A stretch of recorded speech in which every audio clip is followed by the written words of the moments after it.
Hi friends, എല്ലാവർക്കും one click PSC YouTube ചാനലിലേക്ക് സ്വാഗതം. നമ്മുടെ ഇന്നത്തെ ടോപ്പിക് എന്ന് പറയുന്നത് LDC 2024 നമ്മൾ തയ്യാറെടുക്കുന്ന ഉദ്യോഗാർത്ഥിയാണെങ്കിൽ നിങ്ങൾക്ക് ഏറ്റവും ഇമ്പോർട്ടൻ്റ് ആയിട്ടുള്ള LDCയുടെ ഹോട്ട് ടോപ്പിക്സ് 75 ടോപ്പിക്സ് ആണ് നമ്മൾ ചർച്ച ചെയ്തുകൊണ്ടിരിക്കുന്നത്. കഴിഞ്ഞ ദിവസങ്ങളിലായി ഇന്ന് 7 ദിവസം നമ്മുടെ ഈ ഒരു ടോപ്പിക്ക് തുടങ്ങിയിട്ട് പിന്നിട്ടിരിക്കുകയാണ്. ഇന്ന് 8ാമത്തെ ദിവസമാണ്.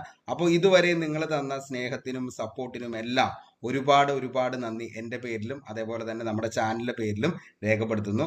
അപ്പോൾ ഇനിയും നമ്മുടെ ടെലഗ്രാം ചാനലിൽ ജോയിൻ ചെയ്യാത്ത ഒത്തിരി ആളുകളുണ്ട്. നമ്മുടെ ചാനലിൽ അപേക്ഷിച്ച് നോക്കുമ്പോൾ ടെലഗ്രാം ചാനലിൽ അത്ര ആളുകൾ ജോയിൻ ചെയ്തിട്ടില്ല. അപ്പോൾ ഈ ഒരു ക്ലാസ് കിട്ടുന്നതിൻ്റെ എഫക്റ്റ് ഫുള്ളായിട്ട് നമുക്ക് കിട്ടണമെങ്കിൽ നിങ്ങൾ നേരെ വന്ന് നമ്മുടെ ടെലഗ്രാം ചാനലിൽ ജോയിൻ ചെയ്യുക. അതിൻ്റെ അകത്ത് നിങ്ങൾക്ക് എല്ലാ ദിവസവും നമ്മൾ ക്ലാസ് ഇടുന്നതിൻ്റെ ടോപ്പിക്ക് കറക്റ്റായിട്ട് നമ്മൾ നോട്ടായിട്ട് നിങ്ങൾക്ക് തരുന്നുണ്ട്. അതേപോലെ തന്നെ നിങ്ങൾ എന്ത് ചെയ്യുക, നമ്മൾ നേരെ ഒരു 9 മണിയാവുമ്പോൾ എല്ലാ ദിവസവും നിങ്ങൾക്ക് വേണ്ടിയിട്ട് നമ്മൾ ക്വസ്റ്റ്യൻ ബോൾ ഇടുന്നുണ്ട്. പ്രീവിയസ് ഇയർ ക്വസ്റ്റ്യൻ പേപ്പർ 2021 മുതൽ 24 വരെയുള്ള ചോദ്യങ്ങൾ ഉൾപ്പെടുത്തിക്കൊണ്ടാണ് നമ്മൾ അത് ചെയ്യുന്നത്. അപ്പോൾ അതുകൂടി ചെയ്തെങ്കിൽ മാത്രമാണ് നമുക്ക് ഇതിൻ്റെ ഒരു എഫക്റ്റ് ഫുള്ളായിട്ട് കിട്ടത്തുള്ളൂ.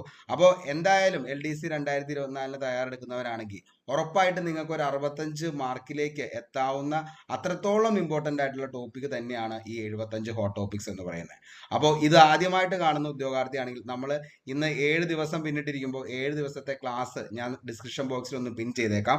നിങ്ങൾ താല്പര്യമുള്ളവർ വേണമെങ്കിൽ ഒന്ന് പോയി കാണാനായിട്ട് ശ്രമിക്കുക. ഉറപ്പായിട്ടും നിങ്ങൾക്ക് എന്ത് ചെയ്യും, ഇത് ഉപകാരപ്പെടുന്നതായിരിക്കും. അപ്പോൾ മറക്കണ്ട, നമ്മുടെ ടെലഗ്രാം ചാനലിൽ എന്ത് ചെയ്യുക, ഒന്ന് ജോയിൻ ചെയ്യാനായിട്ട് ശ്രമിക്കുക. ഓക്കെ, അപ്പോൾ നമ്മുടെ ഇന്നത്തെ ടോപ്പിക് എന്ന് പറയുന്നത് കോൺസ്റ്റിറ്റ്യൂഷനിലെ മൗലിക കടമകൾ എന്ന് പറയുന്ന ടോപ്പിക്കാണ്. നമുക്കറിയാം, മൗലിക അവകാശങ്ങൾ നമ്മൾ പഠിച്ചു കഴിഞ്ഞു, അതേപോലെ തന്നെ മാർഗനിർദ്ദേശക തത്വങ്ങൾ പഠിച്ചു കഴിഞ്ഞു, അതേപോലെ കോൺസ്റ്റിറ്റ്യൂവന്റ് അസംബ്ലി നമ്മൾ പഠിച്ചു. ഇന്ന് നമ്മൾ പഠിക്കാൻ പോകുന്നത് മൗലിക കടമകളാണ്, അല്ലെങ്കിൽ ഫണ്ടമെന്റൽ ഡ്യൂട്ടീസ് എന്നറിയപ്പെടുന്നതാണ് എന്തെന്ന് പറയുന്നത് മൗലിക കടമകൾ എന്ന പേരിൽ അറിയപ്പെടുന്നത്. അപ്പോൾ എന്താണ് മൗലിക കടമകൾ എന്ന് ചോദിച്ചാൽ, ഭരണഘടനയെയും ഭരണഘടനാ സ്ഥാപനങ്ങളെയും ആദരിക്കാനും പ്രകൃതിയെ സംരക്ഷിക്കാനും ഇന്ത്യയുടെ മഹത്തായ സാംസ്കാരിക പാരമ്പര്യം കാത്തുസൂക്ഷിക്കാനുമാണ് മൗലിക കടമകൾ പൗരന്മാരെ പ്രേരിപ്പിക്കുന്നത്. അതായത് നമ്മൾ ഇന്ത്യൻ കോൺസ്റ്റിറ്റ്യൂഷൻ നമുക്ക് പ്രൊവൈഡ് ചെയ്യുന്ന മൗലിക കടമകൾ എന്ന് പറയുന്നത്, അതായത് നമ്മുടെ ഭരണഘടനയെ അനുസരിക്കാനും അതേപോലെ തന്നെ ആദരിക്കാനും പ്രകൃതിയെ സംരക്ഷിക്കാനും ഇന്ത്യയുടെ മഹത്തായിട്ടൊരു സാംസ്കാരിക പാരമ്പര്യമുണ്ട്, അത് കാത്തു സൂക്ഷിക്കാനൊക്കെയാണ് ശരിക്കും മൗലിക കടമകൾ കൊണ്ട് ഉദ്ദേശിക്കുന്നത്. ഓക്കെ, ഭരണഘടന നിലവിൽ വന്ന സമയത്ത് മൗലിക കടമകൾ ഭരണഘടനയിൽ ഉൾപ്പെടുത്തിയിരുന്നില്ല. അപ്പോൾ ഇന്ത്യൻ കോൺസ്റ്റിറ്റ്യൂഷൻ നിലവിൽ വന്നപ്പോൾ അന്ന് എന്തുണ്ടായിരുന്നില്ല, മൗലിക കടമകൾ ഉണ്ടായിരുന്നില്ല. മൗലിക കടമകൾ ഭരണഘടനയിൽ ഉൾപ്പെടുത്തിയ ഭരണഘടനാ ഭേദഗതി ഏതാന്ന് ചോദിച്ചാൽ 42ാം ഭരണഘടനാ ഭേദഗതി 1976 ആണ്. ഒത്തിരി തവണ PSC മോസ്റ്റ്ലി റിപ്പീറ്റഡ് ആയിട്ടുള്ള ഒരു ചോദ്യമാണ്, മൗലിക കടമകൾ ഇന്ത്യൻ ഭരണഘടനയിൽ ഉൾപ്പെടുത്തിയ ഭരണഘടനാ ഭേദഗതി ഏതാന്ന് ചോദിച്ചാൽ മക്കളെ 42ാം ഭേദഗതി 1976 ഇത് എന്ത് ചെയ്തത്, ഉൾപ്പെടുത്തിയത്. മൗലിക കടമകൾ പ്രാബല്യത്തിൽ വന്ന എന്നാ ചോദിച്ചു കഴിഞ്ഞാൽ അത് 1977 ജനുവരി 3 മുതലാണ് ഇത് പ്രാബല്യത്തിൽ വന്നത്. ഓക്കെ, അപ്പോൾ മൗലിക കടമകൾ ഭരണഘടനയിൽ ഉൾപ്പെടുത്തിയ ഭരണഘടനാ ഭേദഗതി ഏതാന്ന് ചോദിച്ചാൽ ഇമ്പോർട്ടൻ്റ് ആണ്, 42ാം ഭേദഗതി. അതേപോലെ തന്നെ മൗലിക കടമകൾ പ്രാബല്യത്തിൽ വന്നത് 1977 ജനുവരി 3.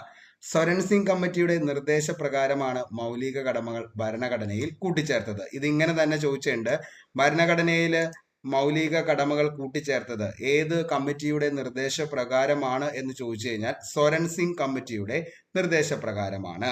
ഭരണഘടനയുടെ ഭാഗം 4A മൗലിക കടമകളെ കുറിച്ച് പറയുന്നത്. എത്ര തവണയാണ് ചോദിച്ചതെന്ന് PSCക്ക് പോലും അറിയില്ലാത്ത ഇന്ത്യൻ കോൺസ്റ്റിറ്റ്യൂഷനിൽ നിന്നുള്ള ഏറ്റവും ഇമ്പോർട്ടൻ്റ് ആയിട്ടുള്ള ഒരു ചോദ്യമാണ്, ഭരണഘടനയുടെ ഏതു ഭാഗത്താണ് മൗലിക കടമകളെ കുറിച്ച് പ്രതിപാദിക്കുന്നതെന്ന് ചോദിച്ച മക്കളെ ഭാഗം 4A. അപ്പോൾ ഡയറക്റ്റീവ് പ്രിൻസിപ്പിൾസ് ആണെങ്കിൽ ഭാഗം 4 പ്രതിപാദിക്കുന്നത്. അങ്ങനെയാണെങ്കിൽ ഇന്നത്തെ ചോദ്യം, മൗലിക അവകാശങ്ങളെ കുറിച്ച് പറയുന്നത് ഭരണഘടനയുടെ ഏത് ഭാഗത്താണെന്നുള്ളത് താഴെ നിങ്ങൾ എന്ത് ചെയ്യുക, കമന്റ് ബോക്സിൽ നിങ്ങളുടെ അഭിപ്രായം, അതായത് നിങ്ങളുടെ ഉത്തരം രേഖപ്പെടുത്തുക. ഓക്കെ, അപ്പോൾ മൗലിക അവകാശങ്ങൾ ഇന്ത്യൻ കോൺസ്റ്റിറ്റ്യൂഷനിൽ ഏത് ഭാഗത്താണ് പറയുന്നത് എന്നുള്ളതാണ് ഇന്നത്തെ ചോദ്യം. അപ്പോൾ എന്ത് ചെയ്യുക, കമന്റ് ചെയ്യുക. മൗലിക കടമകളെ കുറിച്ച് പ്രതിപാദിക്കുന്ന ഭരണഘടനാ വകുപ്പ് ഏതാന്ന് ചോദിച്ചാൽ അനുച്ഛേദം 51A ആണ്. ഓക്കെ, അപ്പോൾ ഭാഗം 4A പറയുന്നത് മൗലിക കടമകളെ കുറിച്ച് പ്രതിപാദിക്കുന്ന ഭരണഘടനാ വകുപ്പ് ചോദിച്ചു കഴിഞ്ഞാൽ അനുച്ഛേദം 51A ആണ്. ഇന്ത്യൻ ഭരണഘടനയുടെ മൗലിക കടമകൾ എന്ന ആശയം കൂട്ടിച്ചേർത്തത് ഏത് ഭരണഘടനയിൽ നിന്നാണ് ചോദിച്ചാൽ USSRൽ നിന്നാണ് എന്ത് ചെയ്തത് ഈ ഒരു ആശയം ഇന്ത്യ കടമെടുത്തത്. മോസ്റ്റ്ലി റിപ്പീറ്റഡ് ആണ്. ഇന്ത്യൻ ഭരണഘടനയുടെ മൗലിക കടമകൾ എന്ന ആശയം കൂട്ടിച്ചേർത്തത് ഏത് ഭരണഘടനയിൽ നിന്നാണ് ചോദിച്ചാൽ റഷ്യൻ ഭരണഘടനയിൽ നിന്നാണ്. മൗലിക കടമകൾ ഇന്ത്യൻ പൗരന്മാർക്ക് മാത്രം ബാധകമായവയാണ്, വിദേശ പൗരന്മാർക്ക് ഇത് ബാധകമല്ല. ഓക്കെ, അപ്പോൾ മൗലിക കടമകൾ എന്ന് പറയുന്നത് ഇന്ത്യൻ പൗരന്മാർക്ക് മാത്രം ബാധകമായവയാണ്, വിദേശ പൗരന്മാർക്ക് എന്തല്ല ഇത് ബാധകമല്ല. മൗലിക കടമകൾ ഭരണഘടനയിൽ ഉൾപ്പെടുത്തിയ പ്രധാനമന്ത്രി ആരാന്ന് ചോദിച്ചാൽ മക്കളെ ആരാണ്? ഇന്ദിരാഗാന്ധിയാണ് മൗലിക കടമകൾ. നമുക്കറിയാം മൗലിക കടമകൾ ഭരണഘടനയിൽ ഉൾപ്പെടുത്തിയ പ്രധാനമന്ത്രി ഇന്ദിരാഗാന്ധി. ഇനി മൗലിക കടമകൾ ഭരണഘടനയിൽ ഉൾപ്പെടുത്തിയ സമയത്തെ നമ്മുടെ പ്രസിഡന്റ് ആരാന്ന് ചോദിച്ചാൽ അത് ആരാണ്? ഫക്രുദ്ദീൻ അലി അഹമ്മദ്. ഫക്രുദ്ദീൻ അലി അഹമ്മദ് ആണ് മൗലിക കടമകൾ ഭരണഘടനയിൽ ഉൾപ്പെടുത്തിയ സമയത്തെ പ്രസിഡന്റ് ആരാന്ന് ചോദിച്ചു കഴിഞ്ഞാൽ ഫക്രുദ്ദീൻ അലി അഹമ്മദ് ആണ്.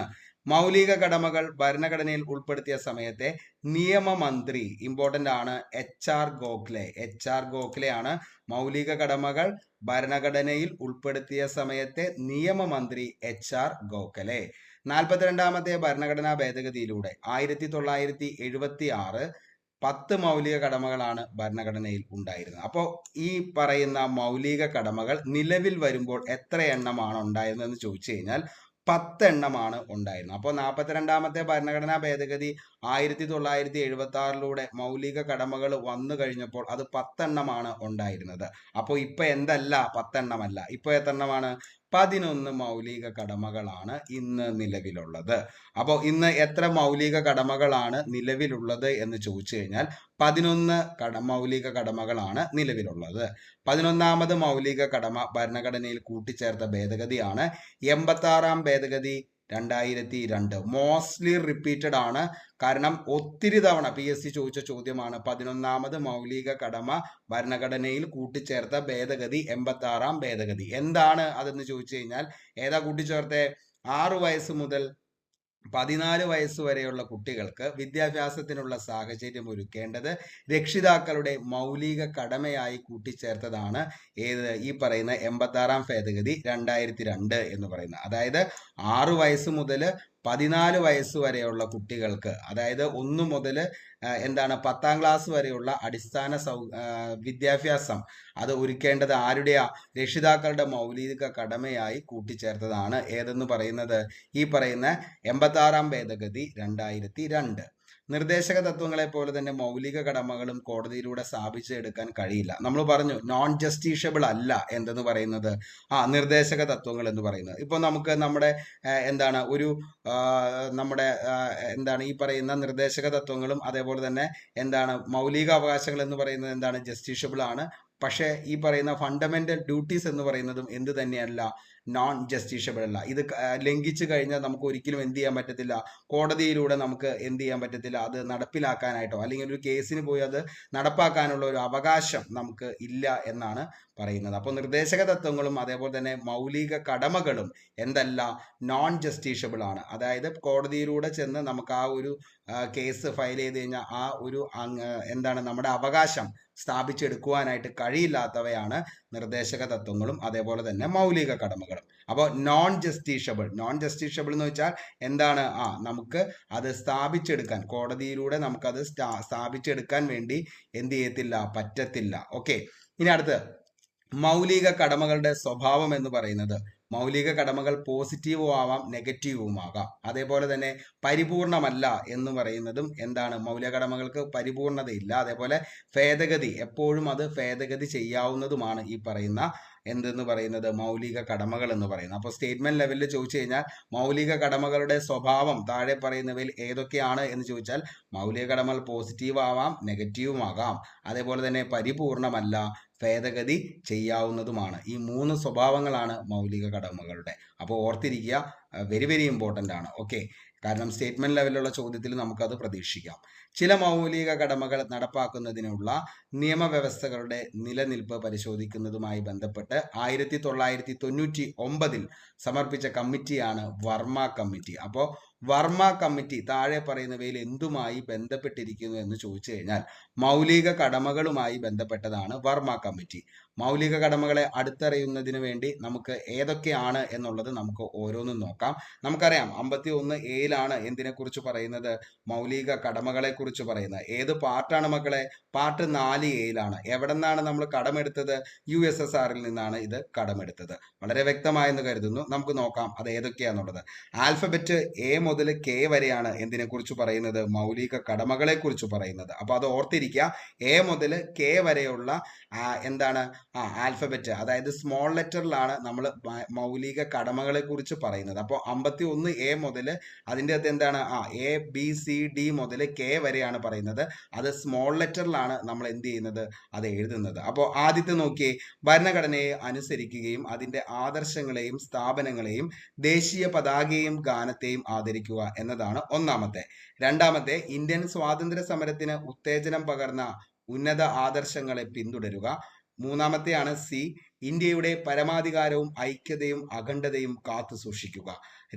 D ആണ്, രാജ്യരക്ഷാ പ്രവർത്തനത്തിനും രാഷ്ട്ര സേവനത്തിനും സജ്ജരായിരിക്കുക. E ആണ്, മതം, ഭാഷ, പ്രദേശം, വിഭാഗം എന്നിവയ്ക്ക് അതീതമായി ഇന്ത്യയിലെ ജനങ്ങൾക്കിടയിൽ സാഹോദര്യം വളർത്താൻ ശ്രമിക്കുക. സ്ത്രീകളുടെ മാന്യതയെ ഹനിക്കുന്ന പ്രവൃത്തികൾ ഉപേക്ഷിക്കുക. ഓക്കെ, F ആണ്. F പറയുന്നതാണ്, ഇന്ത്യയുടെ മഹത്തായ സാംസ്കാരിക പൈതൃകത്തെ ബഹുമാനിക്കുക. G ആണ്, പരിസ്ഥിതി സംരക്ഷിക്കുകയും മെച്ചപ്പെടുത്തുകയും ചെയ്യുക. ജീവികളോട് അനുകമ്പ പുലർത്തുക. ഓക്കെ, ഇനി H പറയുന്നത്, ശാസ്ത്രീയ വീക്ഷണവും മാനവികതയും അന്വേഷണാത്മകതയും വികസിപ്പിക്കുക എന്നാണ് H പറയുന്നത്. ഇനി പൊതുസ്വത്ത് സംരക്ഷിക്കുക, അക്രമം ഉപേക്ഷിക്കുക. ഇനി Kയിൽ പറയുന്നത്, എല്ലാ മണ്ഡലങ്ങളിലും മികവ് കാട്ടി രാഷ്ട്രത്തെ ഔന്നത്യത്തിന്റെ പാതയിൽ മുന്നേറാനായിട്ട് സഹായിക്കുക എന്നതാണ് ഏതിൽ പറയുന്നത്, നമ്മുടെ ഇത് ഏതിൻ്റെ അകത്ത് പറയുന്നത്, Jയിൽ പറയുന്നത്. അടുത്ത Kയിൽ പറയുന്നത്, ഓരോ രക്ഷിതാവും 6 വയസ്സിനും 14 വയസ്സിനും ഇടയിലുള്ള തങ്ങളുടെ കുട്ടികൾക്ക് വിദ്യാഭ്യാസത്തിനുള്ള സാഹചര്യം ഒരുക്കണം. അതായത് നമ്മൾ പറഞ്ഞു 86ാം ഭരണഘടനാ ഭേദഗതി 2002 എന്ന് പറയുന്നത്. അതാണ് ഓരോ രക്ഷിതാവും 6 വയസ്സിനും 14 വയസ്സിനും ഇടയിലുള്ള തങ്ങളുടെ കുട്ടികൾക്ക് എന്ത് ചെയ്യണം, വിദ്യാഭ്യാസ സാഹചര്യം ഒരുക്കണം. അപ്പോൾ A മുതൽ K വരെയാണ് ഇതിനെ കുറിച്ച് പറയുന്നത്. അപ്പോൾ എല്ലാവർക്കും വളരെ വ്യക്തമായി എന്ന് തന്നെ കരുതുന്നു. അപ്പോൾ ഈ 11 നമ്മൾ എന്ത് ചെയ്യുക, ഓർത്തു വച്ചേക്കുക. ഇമ്പോർട്ടൻ്റ് ആണ്, എപ്പോഴും PSC ചോദിക്കുന്നതാണ്. അപ്പോൾ മൗലിക കടമകൾ എന്ന് പറയുന്നത് ഭരണഘടനയെയും ഭരണഘടനാ സ്ഥാപനങ്ങളെയും ആദരിക്കാനും പ്രകൃതിയെ സംരക്ഷിക്കാനും ഇന്ത്യയുടെ മഹത്തായ സാംസ്കാരിക പാരമ്പര്യം കാത്തു സൂക്ഷിക്കാനും മൗലിക കടമകൾ പൗരന്മാരെ പ്രേരിപ്പിക്കുന്നു. ഇനി മൗലിക കടമകൾ ഭരണഘടനയിൽ ഉൾപ്പെടുത്തിയ ഭരണഘടനാ ഭേദഗതി 42ാം ഭേദഗതി 1976, പ്രാബല്യത്തിൽ വന്നത് 77 ജനുവരി 3. ഏത് കമ്മിറ്റിയുടെ ശുപാർശ പ്രകാരമാണ്? അത് സ്വരൺ സിംഗ് കമ്മിറ്റിയുടെ ശുപാർശ പ്രകാരം. ഏത് ഭാഗത്താ വരുന്നത്? ഭാഗം 4A. ഏത് ആർട്ടിക്കിളാന്ന് ചോദിച്ചാൽ 51A. എവിടെ നിന്നാണ് ഈ ഒരു ആശയം ഇന്ത്യ കടമെടുത്തത്? USSRൽ നിന്ന്. ആ സമയത്ത് ആരായിരുന്നു നമ്മുടെ പ്രധാനമന്ത്രി? ഇന്ദിരാഗാന്ധി. ആരായിരുന്നു നമ്മുടെ പ്രസിഡന്റ്? ഫക്രുദ്ദീൻ അലി അഹമ്മദ്. ആ സമയത്തെ നിയമമന്ത്രിയാണ് HR ഗോഖലെ. എത്ര എണ്ണമായിരുന്നു 1976ൽ ഇത് വന്നപ്പോൾ? 10 എണ്ണമാണ് ഉണ്ടായിരുന്നത്. ഇന്ന് എത്ര എണ്ണം ഉണ്ട്? 11 എണ്ണമാണ് ഉള്ളത്. ഓക്കെ, ഇനി എന്നാണ് ഈ 11ാമത്തെ കൂട്ടിച്ചേർത്തത്? 86, 2002. 86ാം ഭേദഗതി 2002. എന്തായിരുന്നു അതെന്ന് ചോദിച്ചാൽ 6 വയസ്സ് മുതൽ 14 വയസ്സ് വരെയുള്ള കുട്ടികൾക്ക് വിദ്യാഭ്യാസത്തിനുള്ള സാഹചര്യം ഒരുക്കേണ്ടത് രക്ഷിതാക്കളുടെ മൗലിക കടമയായി പറയുന്നു. ഇനി നമുക്കറിയാം മൗലിക കടമകൾ എന്ന് പറയുന്നത് എന്തല്ല, നോൺ ജസ്റ്റീഷ്യബിൾ ആണ്. ഓക്കെ, അത് ഒരിക്കലും എന്ത് ചെയ്യാൻ പറ്റത്തില്ല, കോടതിയിലൂടെ സ്ഥാപിച്ചെടുക്കാൻ കഴിയാത്ത കാര്യങ്ങളാണ് എന്തെന്ന് പറയുന്നത്, മാർഗനിർദ്ദേശക തത്വങ്ങളും മൗലിക കടമകളും. എന്നാൽ മൗലിക അവകാശങ്ങൾ എന്ന് പറയുന്നത് എന്താണ്, ജസ്റ്റീഷ്യബിൾ ആണ്.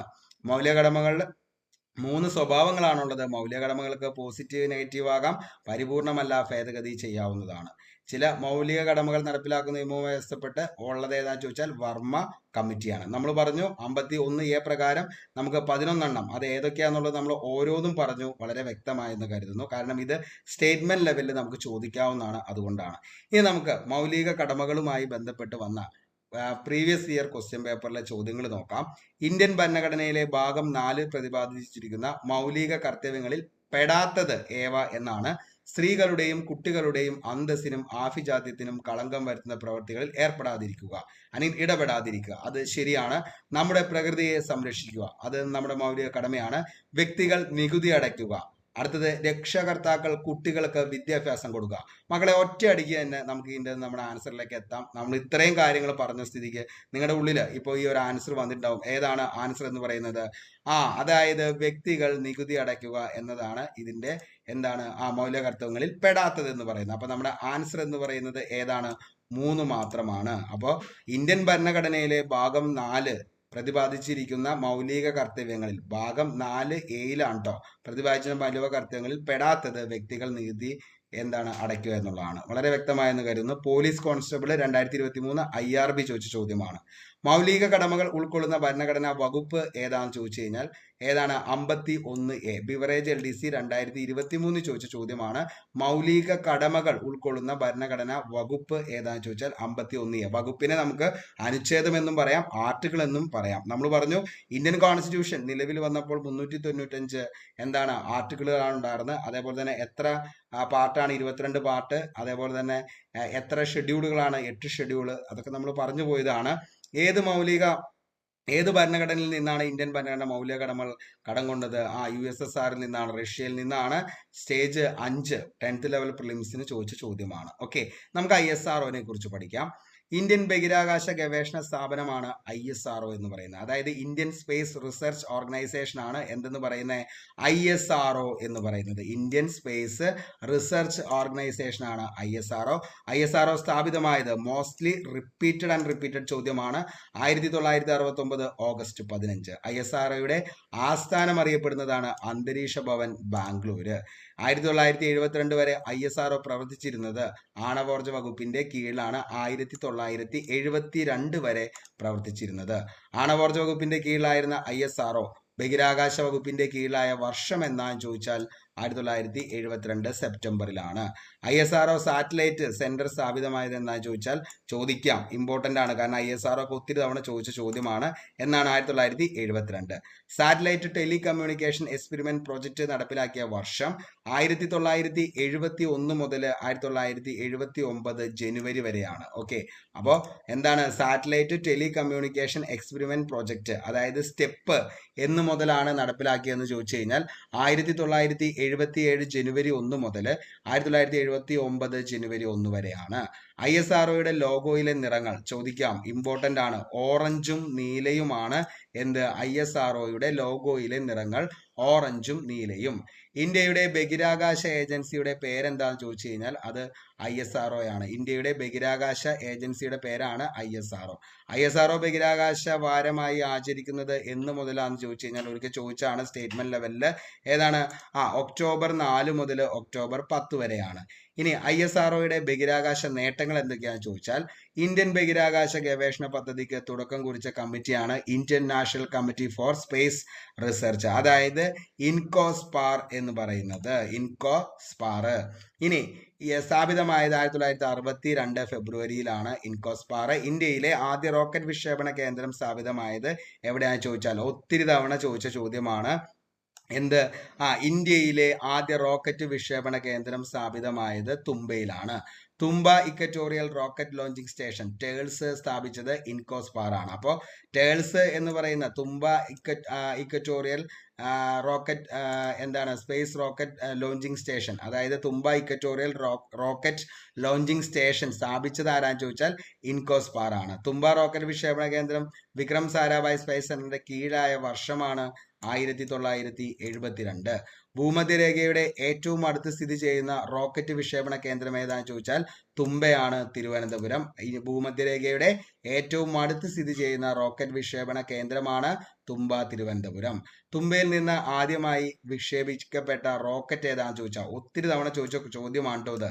അതായത് നൈക്ക് അപ്പാച്ചയാണ്. 1963 നവംബർ 21 തുമ്പയിൽ നിന്ന് ആദ്യമായി വിക്ഷേപിച്ച റോക്കറ്റ് ഏതാണെന്ന് ചോദിച്ചാൽ നൈക്ക് അപ്പാച്ചെ. നമ്മൾ പറഞ്ഞു 1963 പ്രത്യേകതയിൽ തുമ്പ റോക്കറ്റ് വിക്ഷേപണ കേന്ദ്രം നിലവിൽ വന്നു. അതേപോലെ നാഗാലാൻഡ് സംസ്ഥാനം രൂപീകൃതമായി. ഇന്ത്യയുടെ ദേശീയ പക്ഷിയായിട്ട് മയിലിനെ പ്രഖ്യാപിച്ചതും 1963. മകം നമ്മൾ പഠിച്ചാണത്. അപ്പോൾ മയിൽ നാഗത്തെ കഴിക്കാനായി തുമ്പയിൽ പോയി എന്ന് പറയുന്ന ഒരു കോഡ് ഓർത്തിരുന്നാൽ മതി എന്ന് പറഞ്ഞുകൊണ്ട് നമ്മൾ പറഞ്ഞതാണ്. ഓക്കെ, ഇനി ഇന്ത്യ തദ്ദേശീയമായി വികസിപ്പിച്ച ആദ്യത്തെ റോക്കറ്റ് ആണ് സൗണ്ട് റോക്കറ്റിംഗ് എന്ന് പറയുന്നത്. Sounding rocket RH-75 1967. ഞാൻ പഴയ കാര്യങ്ങൾ കൂടി പറയണത് നിങ്ങളുടെ ഓർമ്മയിൽ കിട്ടാൻ വേണ്ടിയിട്ടാണ് കേട്ടോ. അത് നിങ്ങൾക്ക് ഒരിക്കലും ഒരു എന്താ പറയുക അരാജകത്വമായി തോന്നരുത്. കാരണം നിങ്ങൾക്ക് ഒരു റിവിഷൻ കൂടി ആയിക്കോട്ടെ എന്ന് കരുതിയിട്ടാണ് ഞാനത് പറഞ്ഞു പോകുന്നത്. ആർക്കും കുഴപ്പമൊന്നുമില്ലല്ലോ അല്ലേ? തുമ്പയിൽ സ്പേസ് സയൻസ് ആൻഡ് ടെക്നോളജി സ്ഥാപിതമായ വർഷം 1965 ജനുവരി 1 നമ്മളപ്പോ ഒറ്റ കാര്യം ഓർക്കുക. 1965 നമ്മളൊരു കോഡ് പഠിച്ചായിരുന്നു. എന്താണ്? തകഴി ചെമ്മീനുമായി KSRTC ബസ്സിൽ കയറിയപ്പോൾ BSFകാർ കുഴലെടുത്ത് വെടിവെച്ചു. 1965 പ്രത്യേകത കോഡ്. അപ്പൊ അതൊക്കെ എന്ത് ചെയ്യുക, നമ്മൾ ഈ പഠിക്കുന്ന സമയത്ത് അതൊക്കെ എന്ത് ചെയ്യുക, റിപ്പീറ്റ് ചെയ്ത് പറഞ്ഞു പോവുക. കേട്ടോ മക്കളെ? തുമ്പ റോക്കറ്റ് വിക്ഷേപണ കേന്ദ്രം UNOക്ക് സമർപ്പിച്ച വർഷം 1968 ഫെബ്രുവരി 2. ഓക്കെ, അപ്പൊ നമ്മൾ ഇത്രയും കാര്യമാണ്. ISRO നിലവിൽ വന്ന 69 ഓഗസ്റ്റ് 15 അന്തരീക്ഷ ഭവനാണ് അതിന്റെ ആസ്ഥാനം. 72 വരെ ISRO ആണവോർജ വകുപ്പിന്റെ കീഴിലായിരുന്നു. 72 ആണവോർജ വകുപ്പിൽ നിന്നും ISRO ബഹിരാകാശ വകുപ്പിന്റെ കീഴിലായി. ഇനി ISRO സാറ്റലൈറ്റ് സെന്റർ 1972, സ്റ്റെപ്പ് 1972 ജനുവരി 1 മുതൽ 1979 ജനുവരി 1 വരെയാണ്. ഇനി ISROയുടെ ലോഗോയിലെ നിറങ്ങൾ ഓറഞ്ചും നീലയുമാണ്. ISRO ബഹിരാകാശ വാരമായി ആചരിച്ചത് ഒക്ടോബർ 4 ടു ഒക്ടോബർ 10. എന്താണ് ഇൻകോസ്പാർ എന്ന് ചോദിച്ചു കഴിഞ്ഞാൽ എന്താണ്? അതായത് ISROയുടെ ബഹിരാകാശ ഗവേഷണ പദ്ധതിക്ക് തുടക്കം കുറിച്ച കമ്മിറ്റിയാണ് Indian national committee for space research. ഇതാണ് ഇൻകോസ്പാർ എന്ന് പറയുന്നത്. ഇൻകോസ്പാർ ഇന്ത്യയിലെ ആദ്യത്തെ റോക്കറ്റ് വിക്ഷേപണ കേന്ദ്രം ഏതാണെന്ന് ചോദിച്ചാൽ അത് തുമ്പയാണ്. Thumba equatorial rocket launching station TERLS ആണ്. അതൊക്കെ നമ്മൾ പറഞ്ഞു. ഭൂമധ്യരേഖയുടെ ഏറ്റവും അടുത്ത് സ്ഥിതി ചെയ്യുന്ന റോക്കറ്റ് വിക്ഷേപണ കേന്ദ്രമാണ് തിരുവനന്തപുരം തുമ്പ. ഇനി ആദ്യം വിക്ഷേപിക്കപ്പെട്ട അത് ഏതാണെന്ന് ചോദിച്ചു കഴിഞ്ഞാൽ അത് നൈക് അപ്പാച്ചെയാണ്. 63 നവംബർ 21. ഇന്ത്യ തദ്ദേശീയമായി വികസിപ്പിച്ച ആദ്യ റോക്കറ്റാണ് സൗണ്ടിങ് റോക്കറ്റ് 75 1967. ഇനി ബേസിക് ഫാക്റ്റ് ആയിട്ട് എപ്പോഴും PSC ചോദിക്കുന്നതാണ്, ഇന്ത്യയുടെ റോക്കറ്റ് വിക്ഷേപണ കേന്ദ്രമാണ് തുമ്പ. ഇന്ത്യയുടെ റോക്കറ്റ് വിക്ഷേപണ കേന്ദ്രം ഏതാണെന്ന് ചോദിച്ചാൽ ഏതാണ്? തുമ്പയാണ്. ഇന്ത്യയുടെ ഉപഗ്രഹ വിക്ഷേപണ കേന്ദ്രം ഏതാണെന്ന് ചോദിച്ചാൽ അതാണ് ശ്രീഹരിക്കോട്ട. അപ്പോൾ റോക്കറ്റ് വിക്ഷേപണ കേന്ദ്രം ചോദിച്ചാൽ മക്കളെ അത് തുമ്പയാണ്. ഇന്ത്യയുടെ ഉപഗ്രഹ വിക്ഷേപണ കേന്ദ്രം ചോദിച്ചു കഴിഞ്ഞാൽ അത് ശ്രീഹരിക്കോട്ടയാണ്. ഇന്ത്യയുടെ മിസൈൽ വിക്ഷേപണ കേന്ദ്രം ചോദിച്ചു കഴിഞ്ഞാൽ അത് വീലർ ദ്വീപാണ്, ചാന്ദിപ്പൂർ ഒഡീഷ. അപ്പോൾ ഇന്ത്യയുടെ മിസൈൽ വിക്ഷേപണ കേന്ദ്രമാണ് വീലർ ദ്വീപ്, ചാന്ദിപ്പൂർ ഒഡീഷ. വീലർ ദ്വീപ് ഇന്ന് അറിയപ്പെടുന്ന ആ പേരിലാണോ? അല്ല. ഏത് പേരിലാ? അബ്ദുൽ കലാം ദ്വീപ് എന്ന പേരിലാണ് വീലർ ദ്വീപ് അറിയപ്പെടുന്നത്. അപ്പൊ വീലർ ദ്വീപ് നിലവിൽ അറിയപ്പെടുന്നത് അബ്ദുൽ കലാം ദ്വീപ് എന്ന പേരിലാണ്. തുമ്പ റോക്കറ്റ് വിക്ഷേപണ കേന്ദ്രം ഐക്യരാഷ്ട്രസഭയ്ക്ക് സമർപ്പിച്ച പ്രധാനമന്ത്രി ആരാന്ന് ചോദിച്ചാൽ അത് നമ്മുടെ ഇന്ദിരാഗാന്ധിയാണ്. ഇന്ത്യൻ ബഹിരാകാശ വിക്ഷേപണത്തിന്റെ 9ാം വാർഷികം ആഘോഷിച്ചുകൊണ്ട് 2013 നവംബർ 21 തുമ്പയിൽ നിന്നും വിക്ഷേപിച്ച റോക്കറ്റാണ് RH-200. ഇന്ത്യൻ ബഹിരാകാശ ദൗത്യങ്ങളെ കുറിച്ചുള്ള വിവരങ്ങൾ അടങ്ങിയിരിക്കുന്ന പുസ്തകം വെരി വെരി ഇമ്പോർട്ടന്റ് ആണ്. From fishing hamlet to red planet. Okay, from എന്താണ്? Fishing hamlet to red planet എന്ന പുസ്തകം ഇന്ത്യൻ ബഹിരാകാശ ദൗത്യങ്ങളെ കുറിച്ചുള്ള വിവരങ്ങൾ അടങ്ങിയിരിക്കുന്ന പുസ്തകമാണ്. From fishing hamlet to red planet important ആണ്, ഓർത്തു വച്ചോ. ഇനി അതിന്റെ ചീഫ് എഡിറ്റർ ആരാന്ന് ചോദിച്ചാൽ PV മനോരഞ്ജൻ റാവു ആണ്. PV മനോരഞ്ജൻ റാവു. അപ്പോൾ നമ്മൾ എന്താണ് ബേസിക് ഫാക്റ്റിൽ ഇത്രയാണ് പഠിച്ചത്. ഇന്ത്യയുടെ റോക്കറ്റ് വിക്ഷേപണ കേന്ദ്രം തുമ്പ, ഉപഗ്രഹ വിക്ഷേപണ കേന്ദ്രം Sriharikota.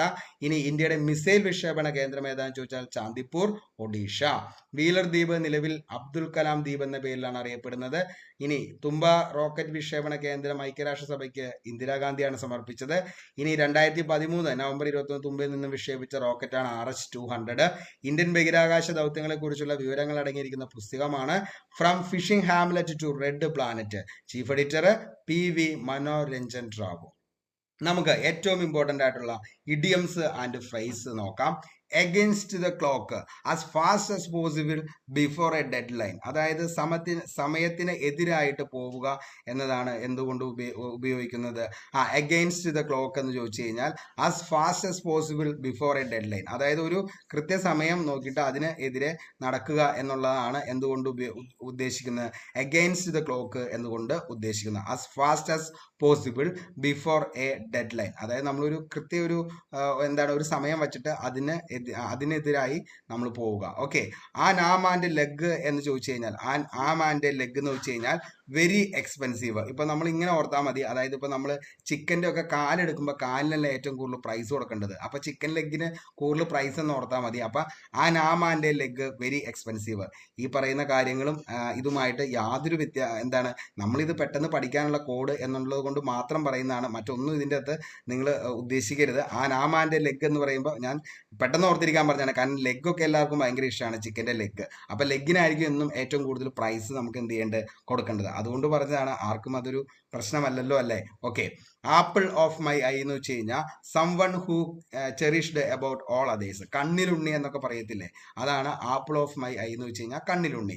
At the drop of a hat willing to do something immediately. പെട്ടെന്ന്, അതായത് നമ്മൾ ഈ എന്താണ് ഇപ്പോൾ എന്താണ് പെട്ടെന്ന് ഒറ്റയടിക്ക് നമ്മളിപ്പോൾ എന്തെങ്കിലും ഒരു എന്താണ് നമ്മളിപ്പോൾ ഒരു നമ്മുടെ ഒരു ഓട്ട മത്സരമോ അങ്ങനെ എന്തെങ്കിലുമൊക്കെ പറയുമ്പോൾ at the drop of a hat willing something immediately. പെട്ടെന്ന് നമ്മൾ എന്താ വെടിവെച്ച കേട്ട നമ്മൾ അപ്പം തന്നെ എന്ത് ചെയ്യണം, അവിടെ എത്തണം. അതാണ് നമ്മുടെ ആ ഒരു മത്സരം. ഓക്കെ. അപ്പൊ at the drop of a hat എന്ന് വെച്ചാൽ willing to do something immediately, പെട്ടെന്ന് ചെയ്ത് തീർക്കുക. ഓക്കെ. ബേക്കേഴ്സ് ഡസൻ എന്ന് വെച്ച് കഴിഞ്ഞാൽ 13 എന്നതാണ് ബേക്കേഴ്സ് ഡസൻ എന്നതുകൊണ്ട് ഉദ്ദേശിക്കുന്നത് 13. അറ്റ് 6 and 7 എന്ന് വെച്ച് കഴിഞ്ഞാൽ in A state of confusion, അതായത് മൊത്തത്തിൽ എന്ത് ചെയ്യുക, മൊത്തത്തിൽ കൺഫ്യൂഷൻ ആക്കുക എന്നതാണ് എന്നുകൊണ്ട് ഉദ്ദേശിക്കുന്നത്. At 6 and 7 in A state of confusion, ആകെ എന്ത് ചെയ്യുക, കൺഫ്യൂഷൻ ആവുക.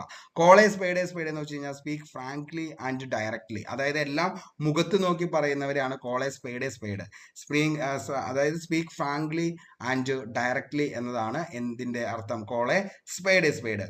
ബ്ലൂ മൂൺ എന്ന് വെച്ച് കഴിഞ്ഞാൽ A rare events or occurrence, അതായത് എന്താണ് വളരെ എന്താണ് എപ്പോഴും ഒന്നും കിട്ടാത്ത ഒരു മുഹൂർത്തത്തെ, അതായത് ബ്ലൂ മൂൺ എന്ന് വെച്ചാൽ നമുക്ക് എപ്പോഴും ഒന്നും കാണാൻ പറ്റില്ല നീല ചന്ദ്രനെ. അപ്പൊ എന്താണ് റെയർലി നമുക്ക് കാണാൻ പറ്റുന്ന ഒരു അസുലഭ മുഹൂർത്തം എന്നൊക്കെ വേണമെങ്കിൽ നമുക്ക് എന്തിനെ പറയാം, ബ്ലൂ മൂൺ എന്ന് നമുക്ക് പറയാം.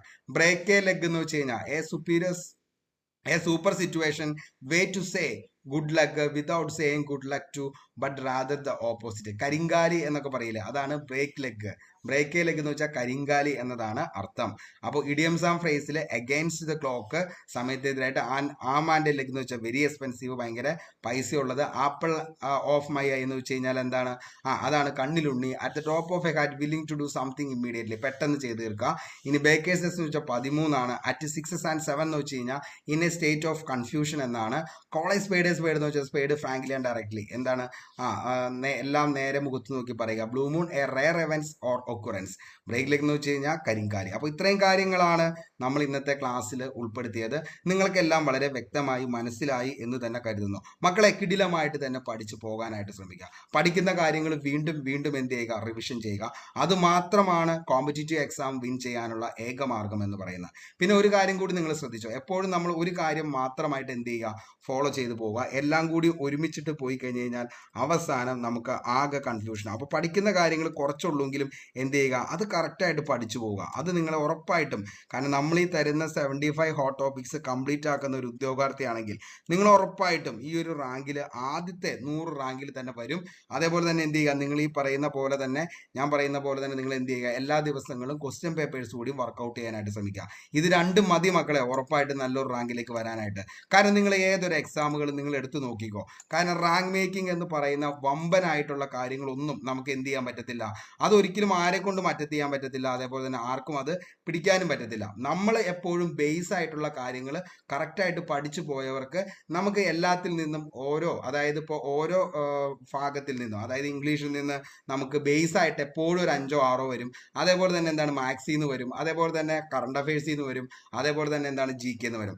എല്ലാത്തിൻ്റെയും ബേസും അതേപോലെ തന്നെ കുറച്ചുകൂടി ലെവലിലുള്ള ഒരു ചോദ്യം 1 or 2 കൂടി പഠിച്ചു കഴിഞ്ഞാൽ നമ്മൾ ഈ പറയുന്ന ഒരു 75 മാർക്കിലേക്ക് സിമ്പിളായിട്ട് സ്കോർ ചെയ്യാനായിട്ട് പറ്റും. അത് നിങ്ങളെ ഉറപ്പായിട്ടും നല്ലൊരു റാങ്കിലേക്ക് എത്തിക്കുകയും ചെയ്യും. അപ്പോൾ നമ്മൾ എടുക്കുന്ന എന്താണോ നമ്മുടെ ഡെഡിക്കേഷൻ എന്ന് പറയുന്നത്, അതിൻ്റെ ഔട്ട്പുട്ടാണ് നമുക്ക് തിരിച്ചു വരുന്നത്. ഇപ്പോഴും എൻ്റെ അടുത്ത് കുറേ ഉദ്യോഗാർത്ഥികൾ ചോദിക്കാറുണ്ട്, സാറേ ഇത്രയും ദിവസം, ഇനി കുറച്ച് ദിവസങ്ങളല്ലേ ഉള്ളൂ, അതിരുന്ന് പഠിച്ചാൽ അത് ഓക്കെ ആവും എന്നുള്ളത്. ഉറപ്പായിട്ടും നമ്മളെ തന്നെ വിശ്വസിക്കുക. നമ്മൾ ഉറപ്പായിട്ടും ഇത് ജയിക്കാൻ വേണ്ടി മാത്രം പോകുന്ന ഒരു ഗെയിമാണെന്ന് നിങ്ങൾ മനസ്സിലാക്കുക. മനസ്സിലാക്കുക, എന്നിട്ട് മുന്നോട്ടേക്ക് പോവുക. ഓരോ ദിവസങ്ങളും വരുന്ന തെറ്റുകൾ കുറയ്ക്കാനായിട്ട് ശ്രമിക്കുക. അതേപോലെ തന്നെ ഓരോ ദിവസവും ഓരോ മാർക്കും കൂട്ടാൻ വേണ്ടി നിങ്ങൾക്കൊണ്ട് പറ്റാവുന്ന അത്രത്തോളം എഫോർട്ട് അതിലേക്ക് വേണ്ടിയിട്ട് എടുക്കുക. അതാണ് നിങ്ങളെ എന്തിലേക്ക് അയക്കുന്നത്, ഏറ്റവും വലിയ റാങ്കിലേക്ക് എത്തിക്കുന്നത്. നിങ്ങളുടെ കൂടെ കട്ട സപ്പോർട്ടുമായിട്ട് ഞാൻ കൂടെ ഉണ്ടാകും. ഒന്നുകൊണ്ടും പേടിക്കേണ്ട മക്കളെ. എന്ത് നിങ്ങൾക്ക് പ്രശ്നം ഉണ്ടെങ്കിലും നിങ്ങൾക്ക് എൻ്റെ അടുത്ത് പഠനവുമായി ബന്ധപ്പെട്ട എന്ത് കാര്യം വേണമെങ്കിലും ചർച്ച ചെയ്യാം. നമ്മുടെ വാട്സപ്പിൽ എപ്പോഴാണെങ്കിലും നിങ്ങൾ മെസ്സേജ് അയച്ചാൽ അതിന് ഞാൻ ഉറപ്പായിട്ട് റിപ്ലൈ തരും. നിങ്ങൾ കണ്ടിട്ടുണ്ടാവും, കാരണം നമ്മുടെ ഈ ഒരു യൂട്യൂബിൽ നിങ്ങൾ അയക്കുന്ന ഓരോ മെസ്സേജസിനും ഞാൻ എല്ലാത്തിനും എന്ത് ചെയ്യാറുണ്ട്, തിരിച്ച് റിപ്ലൈ തരാറുണ്ട്. കാരണം നിങ്ങൾ എനിക്ക് തരുന്ന ആ ഒരു റെസ്പെക്റ്റും അതേപോലെ തന്നെ ഞാൻ നിങ്ങൾക്ക് ഈ ഒരു മെസ്സേജിന് റിപ്ലൈ തരുമ്പോൾ നിങ്ങൾക്ക് കിട്ടുന്ന ആ ഒരു സന്തോഷവും മുന്നോട്ടേക്ക് പോകാനുള്ള ആ ഒരു കോൺഫിഡൻസും, അതിന് വേണ്ടിയിട്ടാണ് എത്രത്തോളം വൈകിട്ടാണെങ്കിൽ പോലും നിങ്ങൾക്ക് ഓരോ നിങ്ങളുടെ മെസ്സേജും വായിച്ചിട്ട് അതിന് റിപ്ലൈ തരുന്നത്. കാരണം നമ്മളെ മനസ്സിലാക്കാനും നമ്മുടെ കൂടെയും അതേപോലെ തന്നെ നമ്മുടെ നമ്മൾ ചെയ്യുന്നത് കറക്റ്റാന്ന് പറഞ്ഞു തരാൻ ഒരു ഗൈഡ് ലൈൻ എന്ന് പറയുന്നത് വലിയൊരു കാര്യമാണ്. അത് എപ്പോഴും നമ്മുടെ കൂടെ നമ്മുടെ ഒരു പ്രസൻസ് ഉണ്ടെങ്കിൽ ചിലപ്പോൾ അത് മാത്രം മതി നിങ്ങൾ. കാരണം അത്രത്തോളം റേഞ്ചുള്ള പിള്ളേരാണ് നിങ്ങൾ എല്ലാവരും. നിങ്ങൾക്ക് കറക്റ്റായിട്ടൊന്ന് ഗൈഡ് ചെയ്ത് കഴിഞ്ഞാൽ നിങ്ങൾ നല്ലൊരു റാങ്കിലേക്ക് എത്താൻ പറ്റും. അപ്പോൾ അതിന് വേണ്ടിയിട്ട് എനിക്ക് ചെയ്യാൻ പറ്റുന്ന എല്ലാം ഞാൻ ചെയ്തിരിക്കും. അപ്പോൾ കുറച്ച് ദിവസങ്ങൾക്ക് ശേഷം ഞാൻ ഉറപ്പായിട്ട് ഇനി വീഡിയോയിൽ വരും. ഇന്ന് കറണ്ട് ഉണ്ടായില്ല, അതേപോലെ തന്നെ നിലവിൽ അത്രയ്ക്ക് അങ്ങ് ഓക്കെ അല്ല. കാരണം അത്ര ഇപ്പോൾ ആരോഗ്യസ്ഥിതി ഓക്കെ അല്ല. 2 ദിവസം കൂടി റെസ്റ്റ് എടുക്കാൻ പറഞ്ഞു. അപ്പോൾ അതുകൊണ്ടാണ് ഞാനിപ്പോൾ വരാതിരുന്നത്. അപ്പോൾ എന്തായാലും അടുത്ത ദിവസം മുതൽ നമുക്ക് ഉറപ്പായിട്ടും കാണാം. അപ്പോൾ എല്ലാവർക്കും നല്ലത് മാത്രം വരട്ടെ എന്ന് ആത്മാർത്ഥമായി പ്രാർത്ഥിച്ചുകൊണ്ട് ഇന്നത്തെ വീഡിയോ ഇവിടെ വെച്ച് വൈൻഡപ്പ് ചെയ്യാണ്. Signing off, Arun Kombanadan. Thank you.